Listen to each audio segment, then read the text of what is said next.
a heavy metal, naturally, like other heavy metals like platinum, silver, gold should also come into picture. Like radioactive, lanthanide, actinide metals also are considered heavy metals.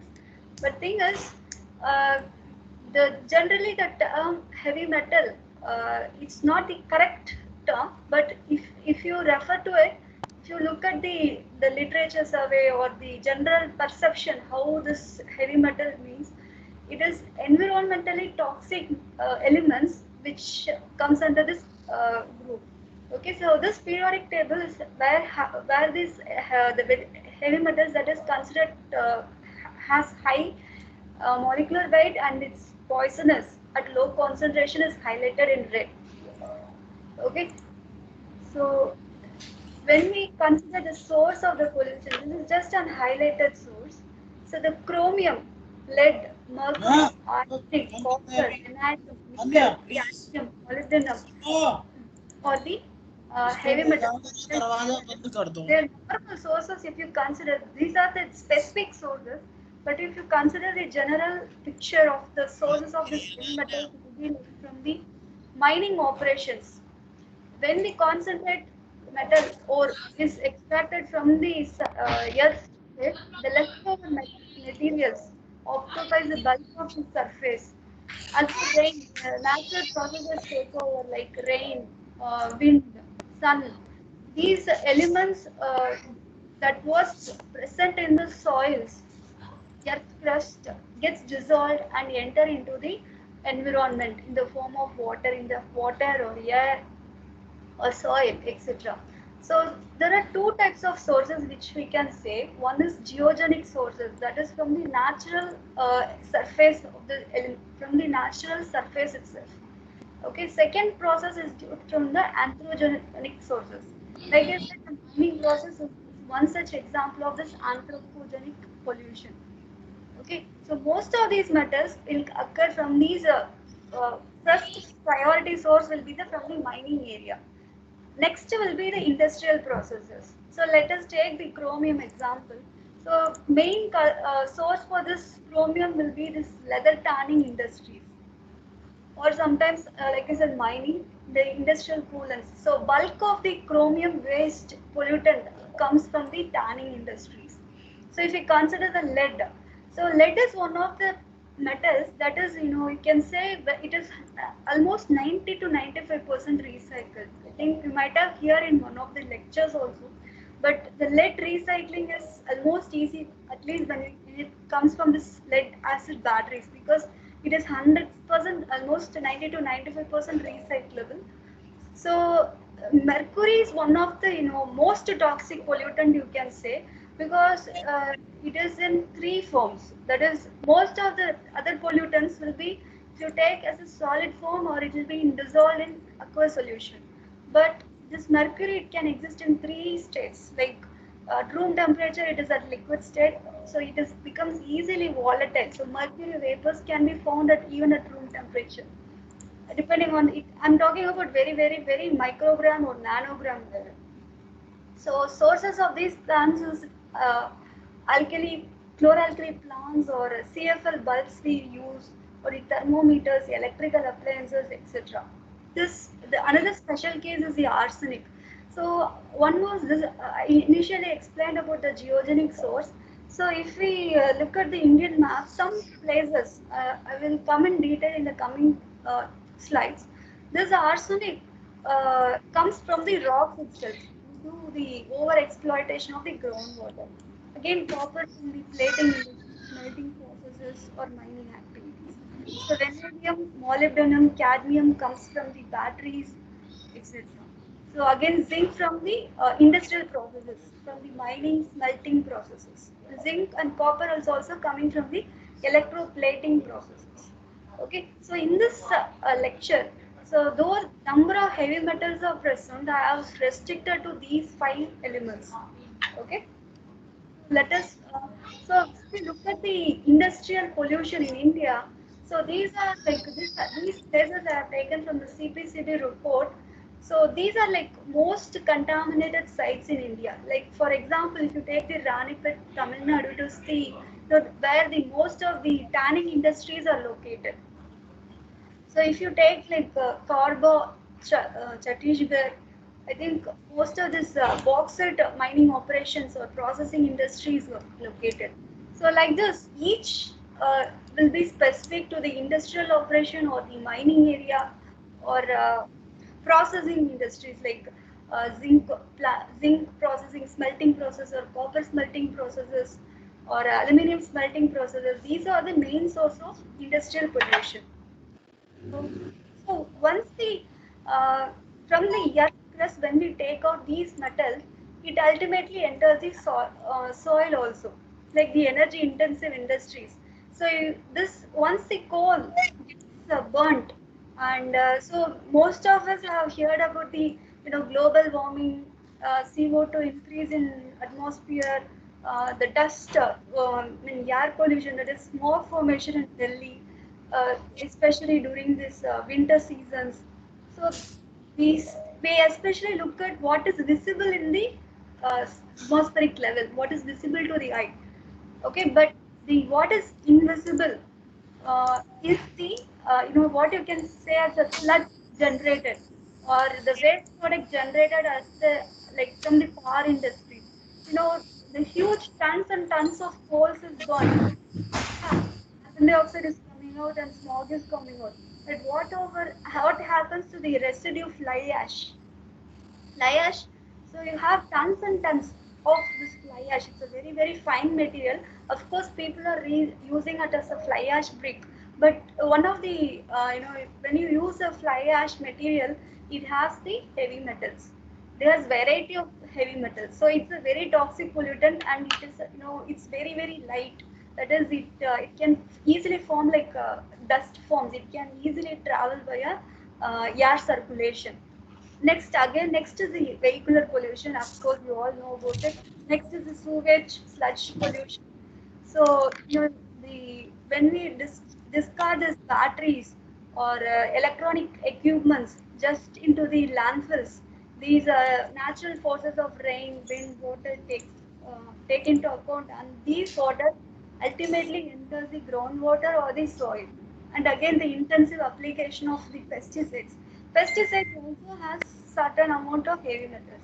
All these heavy metals, all these uses ultimately enters the soil, and what happens is that this heavy metal has the tendency to bioaccumulate. I hope you know the term bioaccumulation. That is, it tends to accumulate within the cells of, let's say, leaves or fruits of the plant of the particular crop. So, for example, arsenic accumulation in rice. Uh, so these takes place. So because of this bioaccumulation, it ultimately reaches as humans or animals, birds, etc. So these uh, these are the situation currently present. So let us. So what are the Indian standards? So Indian water standards specifically corresponds to this one. This is IS 10,500. The most recent revision is at 2012. So if we look at, I listed the entire list, what is the required limit and the maximum permissible limit in this column. I highlighted the heavy metals. For example, if you take the aluminium, the required minimum acceptable limit is 0.03. Like in case of selenium, it is 0.01 milligram per liter. Okay, and like cadmium, if you take, it's 0.003 milligram per liter. Lead is 0.01, mercury is 0.001 milligram per liter, nickel is like 0.02 milligram per liter, total arsenic it is 0.01, total chromium it's 0.05. Why do they say total? Means, see, the arsenic and the chromium has different oxidation states. Like most, I think the chromium, like it can, the most stable form of arsenic, chromium will be like +3 and +6. In case of arsenic, it will be +3 and +5. I'm talking about the stable forms. So they take this as a total arsenic or total chromium. So next slide shows the what are the minimum limits of the radioactive materials, that the pesticides that can be present and the biological microbial characteristics of the water, how it should be. So let us move on to the specific metals. So this is the global geospatially distributed mercury emissions to air from the anthropogenic sectors. See the the region where the red is the shows has the maximum contamination of mercury. So you can, if you look at the map of India, the region shows from yellow to red color, red to orange. You can say with specific spots of red. So you can say the mercury pollution is widespread. So now let us specifically look for the sources of this mercury. It is from the steel industry, thermal power plants, cement industry, mercury industry. But though the bulk of it, the bulk production waste of mercury comes from this chloralkali industry and the dental amalgam. So I'll come to this specifically. So like I said, the fly ash has certain amount of mercury. The thermometers, thermostats or barometers, it uses the mercury, and certain pharmaceuticals or pesticides. See, though this can be termed as heavy metals, some are necessary for the cell functions also. So this can be said as a trace metals. Very minute quantity is necessary for cell growth and everything. But once it exceeds the limit, it becomes toxic or poison. So bulk of the mercury pollution comes from this chloralkali industry and the dental amalgam. In chloralkali industry, they use this mercury as the electrode. Okay, so this forms the amalgam with the this for the sodium hydroxide extraction. Okay, but slowly this mercury electrodes are being phased out, replaced by the membrane electrodes and or the membrane separators or the we have the stable dimensional electrode like PSA electrode. So these are being replaced, but still, when the industries that use mercury as the electrode in the chloralkali industry is the source of this pollution. Uh, so how the see one of the first case of heavy metal poisoning was found from this mercury case. I think in the high school itself, this minimata this was explained, I guess. So how it happens is that in Japan, so in one of the in an island of Japan, some industry which was manufacturing the pesticide, they used mercury and unknowingly they dumped this mercury into the ocean. So people didn't know it was the people, the, the surrounding villages, the coastal villages, which consume food from this island surrounding ocean was affected by a special disease. So the symptoms were very peculiar.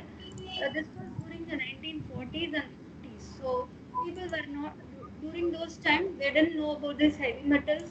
They didn't know they were using just mercury as such that they were not aware that it's toxic or poisonous.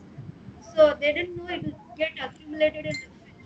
So slowly they started backtracing what are the pollutants present. Ultimately, they found this mercury as the culprit. So what happens is that this mercury ions react with the methyl group, and like this, in the organic reaction, it forms dimethyl mercury, something like this, some complex organic methyl groups. This gets Voice, madam. No audio, madam. No accumulated in audio. cells. So when this Ma'am, your voice is too slow. Madam, why is you not able to listen, madam? okay, I'll be little louder. Okay, No audio, madam. Please. No audio. is it Little louder, ma'am. okay? I will remove the mask. Yeah, Maybe also not visible. Is it audible now? Audible, ma'am, but screen is not visible. Screen not. Screen is Audible. visible. Screen is visible. Screen is visible, no issue, Screen is ma'am, visible. and well audible actually. Screen is Now. visible now. Okay, okay. Screen is visible. Let me continue. I'll be little louder. Okay.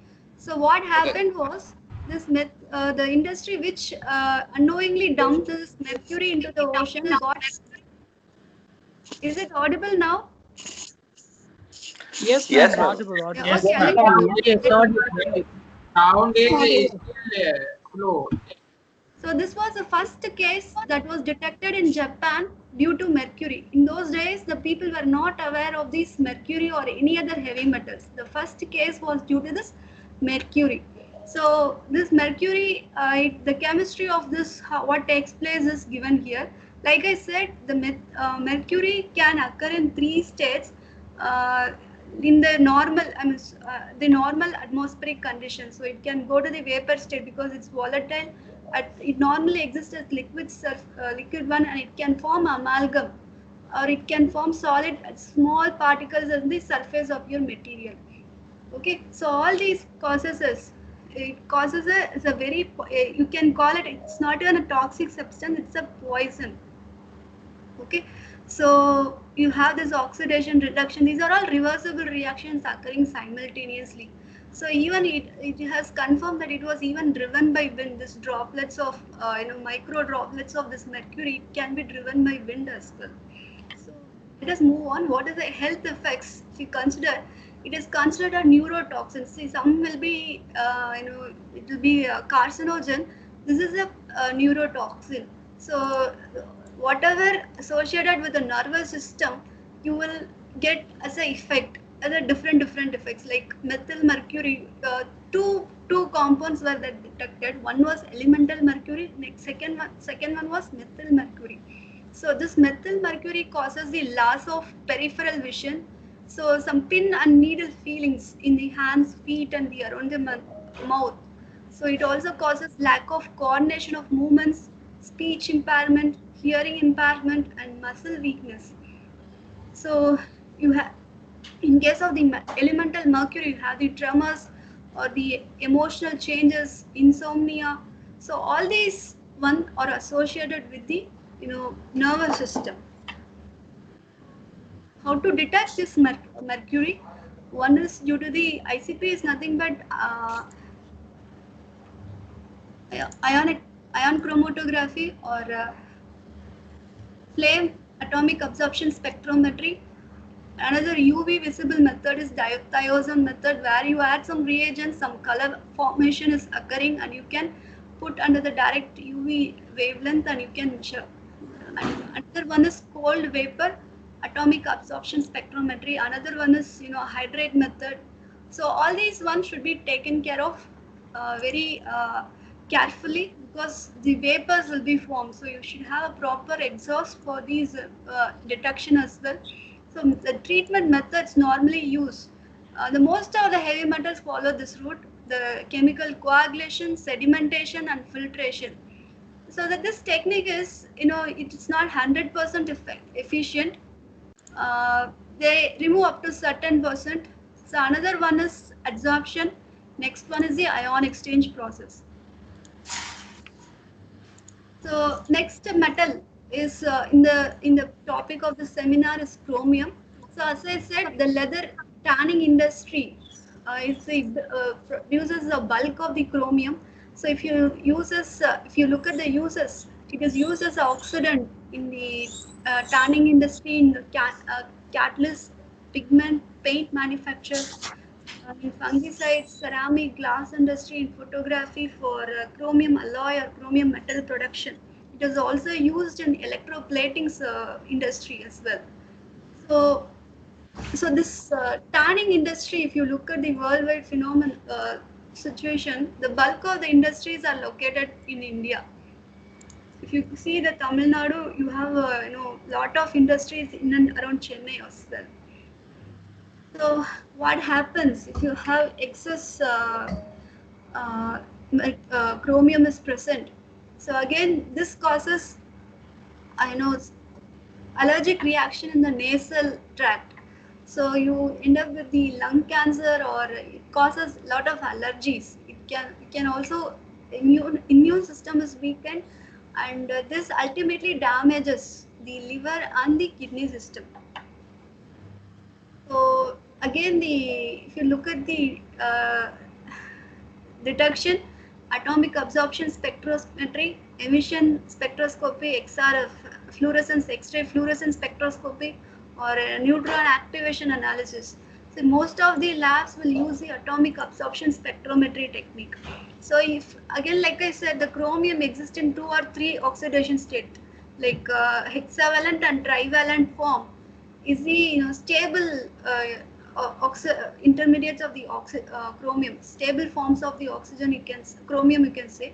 So this can be separated. If you want to look at the separated form, you can use some chromatographic techniques like gas chromatography or ion chromatography to separate these ions, and then you can detect through other techniques. And again, this chromium has color at higher concentration. You can go spectrometry, UV visible spectrometry. So again, the treatment methodologies. First one is like these are the methodologies which will be common for almost all the heavy metals. So coagulation, precipitation, and filtration. The next step is the adsorption. So the variety of adsorbents can be used. In this particular case, iron oxides like ferrihydride or goethite materials are very effective in removing the chromium. The next one is the ion exchange method, and the membrane technologies like reverse osmosis or ultrafiltration, nanofiltration can be used for this chromium removal. And also this microbial removal is also can be used, but thing is, when this chromium is involved, it is present in the when you consider these two species, chromium 6 and chromium 3, each species has different characteristics. Like this chromium, hexavalent chromium is more soluble in the environment, so it is more mobile. So, but in the case of chromium 3, the solubility of the chromium 3 in 3+ state is very less. So what most of the techniques will do is try to convert this chromium 6 to chromium 3, and then you can precipitate within the biomass. So, but these conditions occur in case of microbial under anaerobic condition. So it is not good for, you can go for this technique in the wastewater treatment, but it is not good methodology for the drinking water treatment. You are giving over here are executed. That's why it's called controls category. What you want the program to do, what you want the button to do is available in the app category for you. Whenever button is pressed, go to app screen 2. The events, the instructions, they are all present under app category over here for you. So, Rashtrafi, can you please mute the... Whether you want to wait, whether you want to store some information, all that happens in your controls category. So they're called input, condition, loop, program, and so on. Okay. Now, mute the system. Here called as variable. Thank you. Let's continue.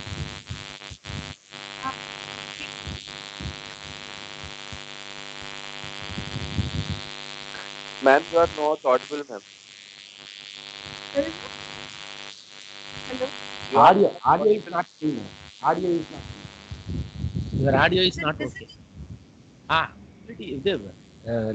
PPT is visible, but your audio is not reaching. Yeah, I'm just going to talk now only. Right. Okay. So the next element we are going to see is the lead. Okay. The lead is an lustrous metal. It is a good malleable, ductile metal, but it's a poor conductor of electricity. It is fairly resistant to corrosion. It forms an oxide layer that prevents deeper corrosion. Okay, so this oxide layer prevents the corrosion of this lead material. It is used in lead acid batteries, ammunitions. It is used for the pipe construction and also used as a shieldant for the X-ray processing applications. Okay, for it also used as a in gasoline and vehicles. It is for added as lead as an anti-knocking agent in the petrols. Okay, so fuel combustion process, it's used, industrial processes. Okay, so as a result of solid waste combustion, you will get this lead material in the source. How it can enter into the system, like I said, from the mines, from the leftover materials of the mine system, or it can be from the industrial waste products. So due to the natural forces, it enters into the soil or the aquatic systems. Okay, so these are the naturally available materials in the form of lead, like lead as lead bromate, lead chloride, lead dioxide, lead oxide, lead nitrate, tetraethyl lead, tetramethyl lead. Okay, so also it is used as an elemental material also with the formation of an oxide layer. So this is the tetraethyl lead. Slowly this is also being phased out to limit the lead pollution in the air. So what happens is that lead mimics the activities of the calcium. Like it can be present in the bones if it mimics the action of this calcium at lower concentration. So it acts as the binds the sulfur groups in the enzymatic creation. So since this is Madam, involved, PPT stopped, madam. Sorry, Madam, PPT stopped. PPT stopped. So let me see if this I'm just checking. Is it moving on to the next page? No, Yes, sir, it is now. no, ma'am, it is Yes, visible. ma'am. It's very visible. Now, It is So it is visible. the current slide shows a Visible, world ma'am. map. Yeah, Visible. invisible. Okay. World map. Yes, yes. Yes, madam. Correct. Okay. Okay. So again, this if you look at the health effects. Madam visible है ठीक है Okay, so what happens is that this lead interacts with the cell at the molecular level, so it affects the cell process itself. So what happens is that it attacks the nervous system. So at the children level, they will have behavior and learning problems. So lower IQ and hyperactivity. They will have slowed growth or hearing problems or anemic. They will be. So coming to the causes adults, it causes the hyperpressure, hypertension problems. So decreased kidney action. So and again, since the kidney and the liver is a main in the digestive processing can say it's a processing organs in our body. So liver and the kidney will have the most damage in case of the heavy metals, and also some reproductive problems in case of men and women. So in case of pregnant women, it was observed that fetus growth was reduced and premature birth was observed in case of the lead contamination in the body. Okay, so these are the industrial pollution states where the lead pollution has occurred, and again you can see India has number of blue spots. So next comes the cadmium. So if you look at the sources of cadmium, uh, it comes from the natural sources, the bulk production. The next comes from the soil, fossil fuels. The next comes from the iron and steel production, cement industry, cadmium product waste incineration, and sources of cadmium exposure. Okay, so the cadmium toxicity, again this also similar to your lead. It interacts with the calcium. It causes osteoporosis, and the cadmium deposition can occur in bones. It can affect the stability of our skeletal system. So again, it disrupts the zinc metabolism. So ultimately affects our entire system of body function. Okay. So again, it decreases the concentration of copper in liver. So these are like biological specific functions what occurs. So what you can say is that generally it attacks the intestinal gastrointestinal activity, and also it attacks the bones. So next comes the arsenic. So arsenic is a special case with India. Why? Because 19% of Indians drink water with lethal levels of arsenic. In olden days, these people, the arsenic is tasteless. It is odorless. In those days, the kings or the political people, those days, if they want to poison their kings, they add these doses of arsenic. It was throughout the world. They use different forms of arsenic at very, very low rate. And those days they can't even detect, and the kings and people, rich people also take strychnine. So it was used as a poison in those days. But in India, what happened was we got the substrata.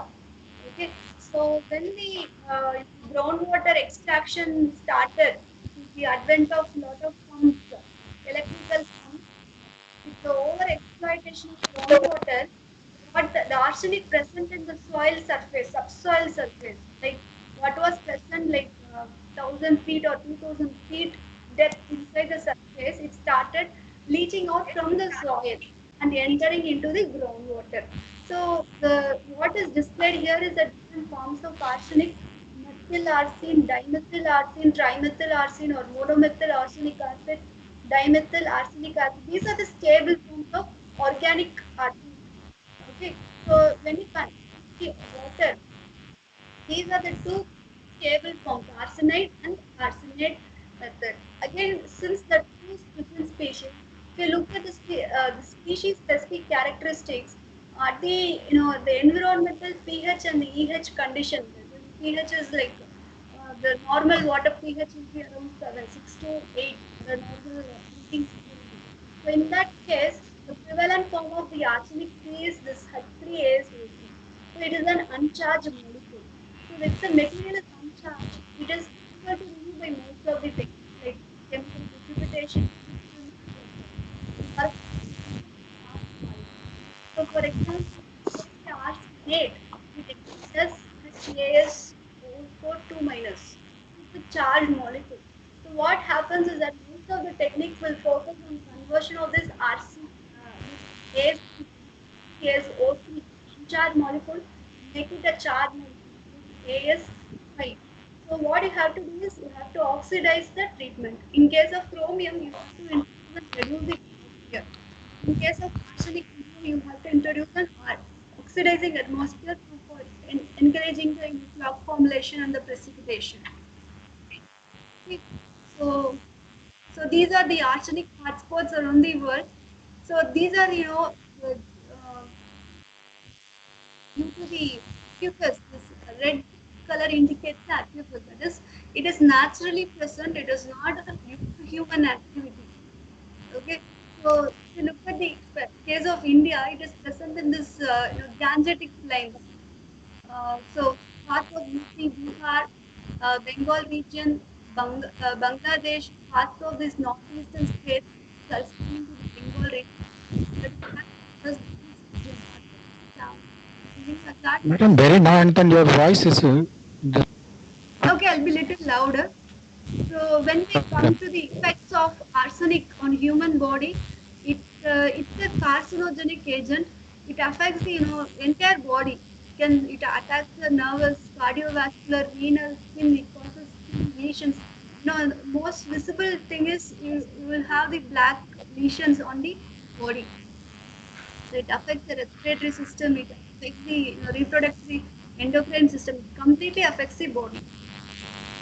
So this is from the groundwater quality map taken from the CGWB Central Groundwater Board. So most of these arsenic contamination greater than 0.05 milligram per liter is located in these regions: Bengal, Bihar, and UP. So parts of Assam, Meghalaya is also found there, and some parts of Karnataka also found to have this arsenic. But I think this is mostly due to the mining activities in Karnataka. So if you look at, this is taken from the Times of India article. If you say that UP with 70.1 million people, it's lakh people, with 30, this people contribute to 32% of the state population. So these are the region. So this makes it like almost 20% of Indian population is drinking arsenic contaminated water. So these are the current situations. So to summarize, so this table lists the sources of different heavy metal pollutants and the effect of human body. So what happens is that since the liver, kidney, and the stomach is the main organs involved in the processing of the food, So these are the organs immediately getting affected. Also, in some cases, some are carcinogenic, some are neurotoxins. So it some affects the, it causes affects the it causes breathing problem.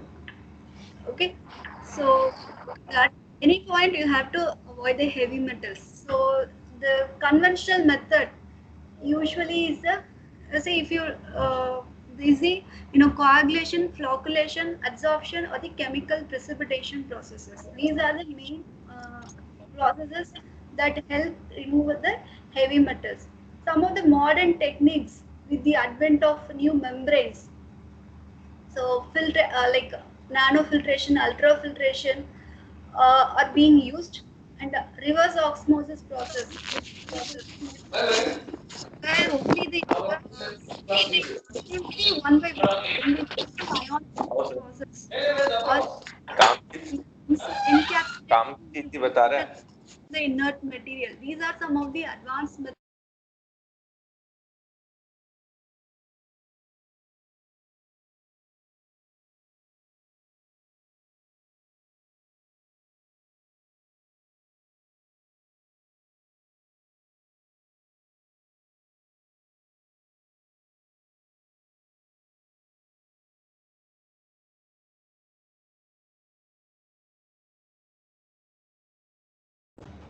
So are you able to hear me now?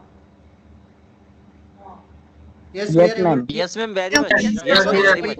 Yes, ma'am. No, no, I got some message here. That's why I'm had it.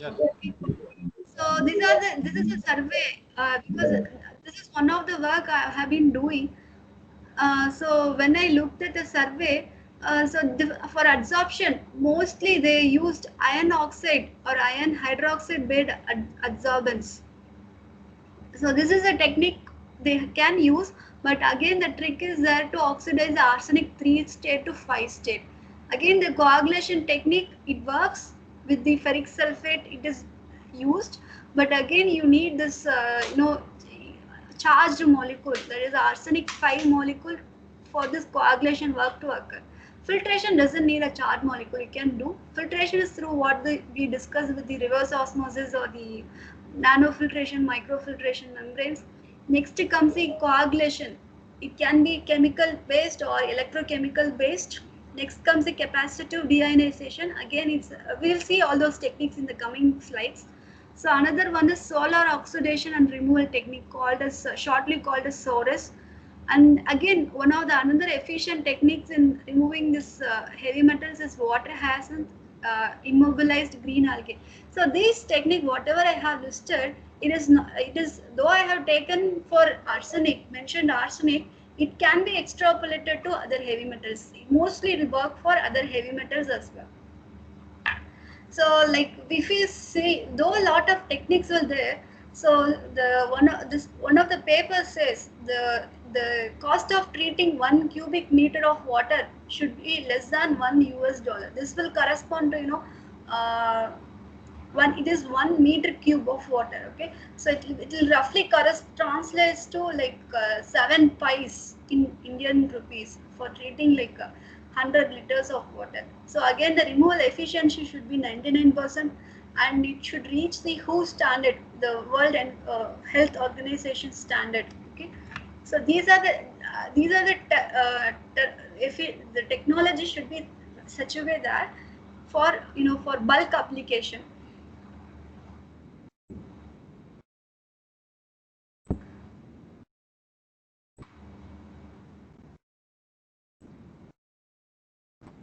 Just wait a minute, please. Okay, thank you. So let me continue. So this is one of our work where we have taken, this is something called Borberg's diagram. We plot a pH on the x-axis and the corresponding potential we measure from our Nernst equation in electrochemistry on this is a theoretical diagram. So this is called pH EH diagram or the Borberg's diagram. This EH is plotted on the Y scale. So there will be hydrogen and oxygen evolution normally. So this can be plotted for different metals. So in this case, the arsenic is there. So like I said, the different species of like I said, the H3ASO3. This is the trivalent state of chromium. Oh, sorry, arsenic. So as you can see, at this condition level, it is an uncharged molecule, and this is the charged molecule in pentavalent state of arsenic. So you can see how it in the water pH range, that is 6 to 8, it exists as a mixture of both these metals, arsenic 3 and 5.